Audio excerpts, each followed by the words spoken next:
আজকের রেসিপি দুর্দান্ত স্বাদের স্মোকি চিকেন।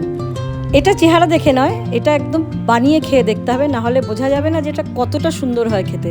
তো চলো কিভাবে বানাচ্ছি দেখে নেওয়া যাক। মিক্সিং জারের মধ্যে দিয়ে দেবো কিছু গরম মশলা এবং এক টুকরো জয়িত্রী ও জায়ফল, আর দেবো 1 চামচ জিরে, হাফ চামচ মৌরি, সাথে দেবো পেঁয়াজ, রসুন, আদা দিয়ে মিক্সিটা একটু ঘুরিয়ে নিয়ে আবার সামান্য জল দিয়ে এটাকে মিহি করে বেটে রাখবো। আবারও মিক্সির জারের মধ্যে দিয়ে দেবো কিছু কাজু এবং চারমগজ ভেজিয়ে রাখা, সেটাকেও দই দিয়ে সাথে পেস্ট করে রেখে নেব। এবার ননস্টিক প্যানের মধ্যে দিয়ে দেবো সাদা তেল। তেল গরম হলে তার মধ্যে দেব বেশ ভরেই 1 চামচ বাটার। বাটারটা মেল্ট হতে হতেই তার মধ্যে দিয়ে দেব তেজপাতা ফোড়ন,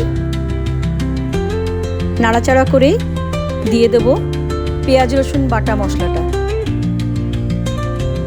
এবার ভালোভাবে তেলের মধ্যে এটাকে নাড়াচাড়া করে বেশ কিছুক্ষণ সময় নিয়ে ভেজে নেব। আর দিয়ে দেবো সামান্য এর মধ্যে একটু চিনি, কালারটা সুন্দর আসার জন্য। বেশ খানিকক্ষণ ভাজার পরে যখন দেখব পেঁয়াজের রঙটা একটু পরিবর্তন হয়ে লাল হয়েছে, তখন এর মধ্যে ধুয়ে রাখা চিকেনগুলো দিয়ে দেবো। দিয়ে নাড়াচাড়া করে পেঁয়াজ রসুনের বাটার সঙ্গে বেশ ভালোভাবে মিশিয়ে নেব। মিশিয়ে নেবার পর এর মধ্যে দিয়ে দেবো স্বাদ মতো নুন, অল্প হলুদ, আর দেব ধনের গুঁড়ো। আমি আর জিরের গুঁড়ো ব্যবহার করব না, যেহেতু গোটা জিরে দিয়েছি বেটে।